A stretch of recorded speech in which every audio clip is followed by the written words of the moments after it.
दोस्तों जय हिंद, नमस्कार। डिसेबिलिटी पेंशन को लेकर के मैं इससे पहले काफ़ी सारी वीडियोस बना चुका हूं और उसके ऊपर काफ़ी सारे आप लोगों के कमेंट्स भी मुझे मिले हैं।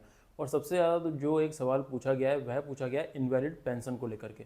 काफ़ी सारे दोस्तों के बीच में है जिनकी सर्विस 10 साल से कम है, कईयों की सर्विस 10 से 15 साल के बीच में है, और कुछ ऐसे भी सोल्जर्स हैं जिनकी सर्विस 15 साल से ऊपर हो गई है पर उनको फौज से इनवैलिड आउट किया जा रहा है। अब वो इनवैलिड पेंशन को लेकर के डाउट में है कि इनवैलिड पेंशन के क्या क्राइटेरिया है, किसको मिलेगी किसको नहीं मिलेगी। दोस्तों आज की ये पूरी वीडियो इनवैलिड पेंशन के ऊपर ही होने जा रही है। आज की इस पूरी वीडियो के अंदर मैं आपको इनवैलिड पेंशन की सारी कहानी आपको समझा दूंगा। इनवैलिड पेंशन क्या है, किसको मिलती है और इसकी क्या कैलकुलेशन होती है। तो इस वीडियो को पूरा अंत तक जरूर देखिएगा। इस वीडियो को देखने के बाद में इनवैलिड पेंशन से रिलेटेड आपके सारे डाउट्स क्लियर हो जाएंगे। तो दोस्तों जैसा कि हम सभी जानते हैं कि भारतीय सेना के अंदर हमारी सर्विस पेंशन लेने के लिए हमारा जो क्राइटेरिया बना हुआ है वह बना हुआ है 15 साल का। यानी कि अगर आपको अपनी सर्विस पेंशन बनानी है, यानी आप सर्विस पेंशन के लिए एलिजिबल तभी होंगे जब आप सेना के अंदर अपनी 15 साल अपनी कंप्लीट सर्विस कर चुके होंगे। इसी को लेकर के काफ़ी सारे दोस्तों ने मुझसे पहले भी सवाल पूछा था कि सर सर्विस पेंशन के लिए, हमारी पेंशनेबल सर्विस के लिए हमारी एक्यूरेट सर्विस कितनी होती है। कोई बोलता है 14.5 साल, कोई 14 साल 8 महीने, कोई 15 साल 3 महीने। दोस्तों ये डाउट भी आपका यहाँ पर आज क्लियर कर देता हूँ कि सर्विस पेंशन पाने के लिए जो हमारी एक्यूरेट जो सर्विस है गवर्नमेंट रूल के हिसाब से, गवर्नमेंट ऑर्डर्स के अकॉर्डिंग, वो करेक्ट 15 साल होती है। यानी कि आपकी 15 साल की सर्विस कंप्लीट होनी चाहिए, उसके बाद ही आप सर्विसेबल पेंशन के लिए एलिजिबल हो पाएंगे। इसके अंदर दोस्तों सबसे जो ध्यान रखने वाली बात वो ये होती है कि इस 15 साल के पीरियड के अंदर अगर आप कभी भी OSL या AWL हुए हैं तो वह आपकी इस 15 साल की सर्विस में से माइनस कर दिया जाता है। तो इस चीज़ को आप बिल्कुल ध्यान में रखिए। अगर आप कभी भी अपनी पूरी सर्विस के दौरान अगर आप कभी भी OSL या AWL हुए हैं तो उसको अपनी सर्विस में से माइनस कर दीजिएगा। उसके बाद में आपके जितने भी दिन होते हैं वो आप काउंट कर सकते हैं। यानी कहने का मतलब ये है कि आपके करेक्ट 15 साल होनी चाहिए, उसके बाद में आप सर्विस पेंशन के लिए एलिजिबल होते हैं। तो दोस्तों ये तो बात हुई सर्विस पेंशन की। अब अगर हम बात करें इनवैलिड पेंशन की, इनवैलिड पेंशन वह पेंशन है जिसके अंदर आपको फौज की सर्विस के दौरान आपको वैलिड नहीं माना जाता है और आपको इनवैलिड आउट किया जाता है कॉम्पिटेंट अथॉरिटी द्वारा। कॉम्पिटेंट अथॉरिटी जो कि दोस्तों कॉम्पिटेंट मेडिकल अथॉरिटी भी हो सकती है या आपकी कॉम्पिटेंट आपकी यूनिट की अथॉरिटी भी हो सकती है, जो कि आपके कमांडिंग ऑफिसर साहब हो सकते हैं, जो कि अगर आपको डिक्लेयर करते हैं कि यह बंदा इनवैलिड है फौज की सर्विस के लिए, उसके बाद में आपको घर भेजा जाता है और उसके बाद आपको जो पेंशन मिलती है उसी को इनवैलिड पेंशन कहा जाता है। अभी दोस्तों ये तो बात हुई इनवैलिड पेंशन की। अभी जानते हैं इनवैलिड पेंशन के अंडर में कौन कौन से टाइप ऑफ रिलीजेस आते हैं। दोस्तों पहला जो इसमें टाइप आता है वो आता है invalid out by medical board authority. जी हाँ दोस्तों, जिन भी दोस्तों को इनवैलिड आउट किया जाता है यानी कि वह अपना रिलीज के टाइम पर IMB कराते हैं, RMB की जगह पर यह मेरे जो दोस्त होते हैं ये IMB कराते हैं, ऐसे ही सारे दोस्तों को इनवैलिड आउट माना जाता है जिनको भी मेडिकल अथॉरिटी द्वारा घर भेजा जाता है। दूसरी जो दोस्तों इसके अंदर टाइप आता है वो आता है no shelter appointment available in the unit का। यानी कि जिन मेरे दोस्तों को वो मेडिकली अनफिट हैं, LMC हैं, परमानेंट LMC हैं और उनके CO द्वारा उनको घर भेजा जाता है इस कंडीशन में कि हमारी यूनिट के अंदर नो शेल्टर अपॉइंटमेंट है, यानी कि हमारी बटालियन के अंदर इस कैटेगरी बंदे के लिए, इस LMC बंदे के लिए कोई शेल्टर अपॉइंटमेंट नहीं है, इस कंडीशन को भी इनवैलिड आउट माना जाता है। अभी दोस्तों GMO 2023 के बाद में इसके अंदर जो सबसे बड़ा जो बदलाव हुआ है वह यह हुआ है कि इसके अंदर एक तीसरी कंडीशन और आती थी, वह आती थी unwilling to accept shelter appointment. यानी कि काफ़ी सारे मेरे जो दोस्त ऐसे होते थे जो कि परमानेंट कैटेगरी होते थे, LMC होते थे, और उनको जब यूनिट द्वारा शेल्टर अपॉइंटमेंट दिया जाता था तो वह उसके लिए अनविलिंग कर दिया करते थे, या फिर वह अपनी सर्विस के दौरान कभी भी अनविलिंग अपने CO को दे दिया करते थे कि मैं इस शेल्टर अपॉइंटमेंट को लेने के लिए अनविलिंग हूँ, मैं इसको लेना नहीं चाहता हूँ, मुझे घर जाना है। तो इस कंडीशन के अंदर भी उस सोल्जर को पेंशन भेजा जाता था और उसको भी इनवैलिड आउट माना जाता था। पर अभी GMO 2023 के लागू होने के बाद में इस वाली कंडीशन को इनवैलिड आउट में से हटा दिया गया है। यानी कि अगर अब कोई भी सोल्जर कोई भी सोल्जर अगर अपनी तरफ से अनविलिंग देता है, अनविलिंग टू शेल्टर अपॉइंटमेंट वो अपने CO को देता है, तो उसको प्री मैच्योर रिटायरमेंट ही माना जाएगा। यानी कि उसको वॉलेंटरी रिटायरमेंट की कंडीशन में ही उसको काउंट किया जाएगा, ना कि उसको इनवैलिड आउट माना जाएगा। अभी दोस्तों हम बात करते हैं कि इनवैलिड पेंशन के लिए हमारे कौन कौन से सोल्जर्स एलिजिबल हैं और इसके लिए मिनिमम क्वालिफाइंग सर्विस क्या है, यानी कि who is eligible for invalid pension. तो दोस्तों मैं आपको बता देना चाहता हूँ, हमारे जो भी सोल्जर्स जिनकी सर्विस मिनिमम 10 साल कंप्लीट हो चुकी है और उनकी 10 साल से 15 साल के बीच में सर्विस है, उनकी कैटेगरी नॉट एडवर्टेबल और नॉट एग्रीवेटेड भी है, वह सारे ही सोल्जर्स हमारे इनवैलिड पेंशन के लिए एलिजिबल हैं अगर उनको मेडिकल अथॉरिटी द्वारा घर भेजा जाता है। इसके अलावा दोस्तों अगर हम बात करें बिलो 10 ईयर्स वाले सर्विस वाले हमारे सोल्जर्स भाइयों की, तो 2019 से पहले की अगर हम बात करें तो 2019 से पहले हमारे कोई भी सोल्जर जिसकी 10 साल सर्विस कंप्लीट नहीं हुई थी वह इनवैलिड पेंशन के लिए एलिजिबल नहीं होता था। बट 2020 के अंदर इसमें गवर्नमेंट ऑफ इंडिया का लेटर आया है, जिसके अंदर की मैं आपको बताना चाहता हूँ कि 2020 की अगर हम 16 जुलाई 2020 की अगर हम लेटर की अगर हम बात करते हैं तो इसके अंदर गवर्नमेंट ऑफ इंडिया ने एक लेटर निकाला इनवैलिड पेंशन को लेकर के, जिसका सब्जेक्ट है provision of invalid pension to armed forces personnel before completion of 10 year of qualifying service. यानी कि जो 10 ईयर क्वालिफाइंग सर्विस का पहले 2019 से पहले जो क्राइटेरिया था, जो एलिजिबिलिटी थी, उसको चेंज करते हुए 16 जुलाई 2020 को गवर्नमेंट ऑफ इंडिया ने लेटर निकाला था।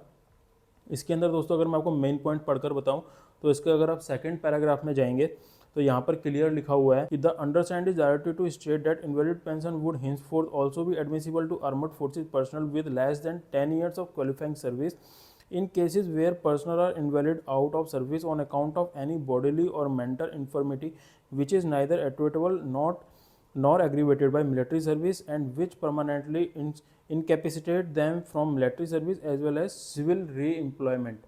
यानी कि दोस्तों इस लेटर के अकॉर्डिंग गवर्नमेंट ऑफ इंडिया ने एक क्लियर इंस्ट्रक्शंस दिया है कि जो पहले से चला आ रहा था कि मिनिमम 10 साल सर्विस होनी चाहिए, वह जो क्राइटेरिया था वह इस लेटर के बाद में ख़त्म कर दिया गया है। और आज की डेट में अगर कोई भी हमारे जो सोल्जर्स हैं वह आउट होते हैं, उनकी सर्विस 10 साल से कम होती है, तो उनको भी इनवैलिड आउट पेंशन का इनवैलिड आउट पेंशन मिल सकती है। बट उसके अंदर जो उनका लास्ट में IMB होगा, उसके अंदर डॉक्टर को मेंशन करना होगा कि यह सोल्जर्स ना तो मिलिट्री सर्विस के लिए फिट है और ना ही यह सिविल एम्प्लॉयमेंट के लिए फिट है। यानी इसमें क्लियर लिखा हुआ है, देखिए आप लास्ट पैराग्राफ में, सेकेंड पैराग्राफ में लास्ट में लिखा हुआ है कि incapacitated them military service as well as civil reemployment. यानी कि ये जो जवान जा रहा है ये सिविल के लिए भी अनफिट है। इसी कंडीशन के अंदर अगर आपको ये डॉक्टर लिख करके देता है तो जो भी हमारे सोल्जर 10 साल से कम जिनकी सर्विस है उनको भी इनवैलिड पेंशन मिल जाएगी। इसके अंदर दोस्तों अगर आप नीचे चलेंगे तो इसमें फोर्थ पैराग्राफ में भी ये मेंशन किया हुआ है कि the provision of this letter shall apply to those armed forces personnel who were are in service on or after before 4 January 2019। The cases in respect of personnel who were invalid out from service before 4 January 2019 will not be reopen. दोस्तों इस letter के अंदर एक clear instruction दी हुई है कि यह letter केवल 4 जनवरी 2019 के बाद में जो भी हमारे सोल्जर्स आ रहे हैं, पेंशन आएंगे, इनवैलिड आउट होंगे, उन्हीं के लिए ही ये जो लेटर है एप्लीकेबल होगा। उससे पहले जितने भी हमारे सोल्जर्स कोई भी आउट हुआ है वो है, उसके लिए ये लेटर एप्लीकेबल नहीं है। यानी अगर हम आज की कंडीशन की बात करें तो आज के समय में अगर हमारा कोई भी ऐसा जवान है जिसकी सर्विस 10 साल से कम है और उसको इनवैलिड आउट किया जा रहा है मेडिकल अथॉरिटी द्वारा, तो उसके लिए ये कंपलसरी है कि उसको जो डॉक्टर है वो ये लिख करके दे कि ये जो जवान है ये मिलिट्री सर्विस के लिए भी अनफिट है और एज वेल एज ये बंदा सिविल री एम्प्लॉयमेंट के लिए भी अनफिट है। यानी कि जवान सिविल में जाकर भी कुछ नहीं कर सकता है। उसी कंडीशन में जो जवान हमारे 10 साल से कम वाले हैं उनको भी इनवैलिड आउट पेंशन मिल जाएगी। और अगर हम बात करें 10 से 15 साल सर्विस के बीच वाले जवानों की, तो उन सभी को इनवैलिड आउट पेंशन मिलेगी, फिर चाहे उनकी जो कैटेगरी है वह नॉट एट्रीब्यूटेबल भी है और नॉट एग्रीवेटेड भी है। अभी दोस्तों अगर इनवैलिड आउट पेंशन की अगर कैलकुलेशन की बात करें कि ये किस तरीके से कैलकुलेट की जाती है, तो मैं आपको बताना चाहता हूँ कि जिस तरीके से हमारी सर्विस पेंशन कैलकुलेट होती है, यानी कि हमारा जो एक लास्ट ड्रॉन सैलरी जो हमारी होती है उसको सबको हम कैलकुलेट कर लेते हैं, last drawn salary plus MSP plus class पे, और उसका हम हाफ कर देते हैं, वह हमारी सर्विस पेंशन बन जाती है। सेम वही आपका जो क्राइटेरिया है वह आपका इनवैलिड पेंशन के लिए लागू होता है। सर्विस पेंशन कैलकुलेशन को लेकर के, डिसेबिलिटी पेंशन कैलकुलेशन को लेकर के मैंने एक अलग से वीडियो बनाई हुई है, आप उसको जाकर के भी देख सकते हैं। आपको क्लियर समझ में आ जाएगा कि आखिर इनवैलिड पेंशन के लिए क्या कैलकुलेशन होती है और वो किस तरीके से की जाती है। इनवैलिड पेंशन को लेकर के हमने बात करी बिलो 10 ईयर्स वाले जवानों की और ऐसे जवान जिनकी सर्विस 10 साल से 15 साल के बीच में है। अभी दोस्तों हमारे काफ़ी सारे जवान ऐसे भी हैं जिनकी सर्विस 15 साल से ऊपर है, काफ़ी सारे हमारे NCOs ऐसे हैं, JCOs ऐसे हैं जो कि परमानेंट कैटेगरी हैं और उनको डॉक्टर द्वारा उनको घर भेजा जाता है। उनकी बीमारी या उनकी जो डिसेबिलिटी है वो बढ़ने की कंडीशन में जब डॉक्टर को ऐसा लगता है, कई बार ऐसा भी होता है कि उनकी AME और PME के अंदर भी उनकी कोई ऐसी बीमारी निकल करके आ जाती है जिससे कि डॉक्टर उनको फोर्थ भी घर भेजता है, यानी उनको अनफिट फॉर सर्विस कर देता है। तो इस कंडीशन में भी दोस्तों मेरे पास में काफ़ी सारे कमेंट्स ऐसे NCOs के आए हैं कि मेरी सर्विस 22 साल है, 23 साल है और मेरे को इमीडिएटली डॉक्टर घर भेज रहा है। दोस्तों फौज के अंदर निश्चित रूप से डॉक्टर इतनी पावर रखता है कि आपको आपकी एंटायर सर्विस के दौरान अगर आप कहीं पर भी आप अनफिट फॉर सर्विस पाए जाते हैं तो आपको इमीडिएटली स्पेशलिस्ट द्वारा आपको घर भेजा जा सकता है। इसी कंडीशन के अंदर दोस्तों, अगर हमारे काफ़ी सारे सोल्जर जो हमारे IMB करा करके आते हैं तो उनके दिमाग में डाउट रहता है कि अब हमारे को क्या बेनिफिट्स मिलेंगे। और काफ़ी सारे हमारे सोल्जर्स यह भी सोचते हैं कि हमारे को तो डॉक्टर द्वारा घर भेजा जा रहा है तो हमारे को 110% हमारे को सारे बेनिफिट्स मिलेंगे ही मिलेंगे। दोस्तों, सबसे पहले मैं आपको बता देना चाहता हूं कि अगर आपकी सर्विस 15 साल से ऊपर है तो ये तो सभी को पता है कि हम लोग जो हमारी सर्विस पेंशन है उसके लिए ऐसे जवान जिसकी भी सर्विस 15 साल से ऊपर है वो सभी इसके लिए क्वालिफाई कर चुके हैं। यानी कि 15 साल से ऊपर आप कभी भी आप रिटायर्ड होते हैं तो आपको सर्विस पेंशन के लिए तो आप एलिजिबल रहेंगे ही रहेंगे। इसके बाद में आप अगर बात करें आपकी डिसेबिलिटी की, तो चाहे दोस्तों इसके ऊपर मैंने पहले भी एक वीडियो बनाई थी कि काफ़ी सारे सोल्जर्स के दिमाग में डाउट रहता है कि हमारा CEO हमारे को घर भेज रहा है तो हमारे को डिसेबिलिटी पेंशन का बेनिफिट मिलेगा ही मिलेगा। ये आज के समय में बिल्कुल गलत है और यही चीज़ आपको डॉक्टर वाले केस में भी देखनी होगी। यानी आज के समय में चाहे आपका CEO आपको घर भेजे या आपका डॉक्टर आपको घर भेजे, ये इस चीज़ की बिल्कुल भी गारंटी नहीं है कि आपको इसके सारे बेनिफिट्स मिलेंगे ही मिलेंगे। यानी कि आज के समय में अगर आपका डॉक्टर भी आपको घर भेजता है, मेडिकली बोर्ड आउट करता है, यानी आप IMB आउट होते हैं, इनवैलिड मेडिकल बोर्ड आउट अगर आप होते हैं, तो आपकी जो भी कैटेगरी है, आपकी जो भी बीमारी है वह एट्रूवेटेबल या एग्रावेटेड होनी ही होनी चाहिए, तभी आपको इसका बेनिफिट मिलेगा, यानी आपको डिसेबिलिटी पेंशन का बेनिफिट मिलेगा। इसके अंदर केवल आपको इतना बेनिफिट मिल जाएगा कि अगर आपको डॉक्टर घर भेज रहा है, आपको CEO घर भेज रहा है, तो आपको जो परसेंटेज वाला जो क्राइटेरिया है वो आपको पूरा करने की ज़रूरत नहीं है।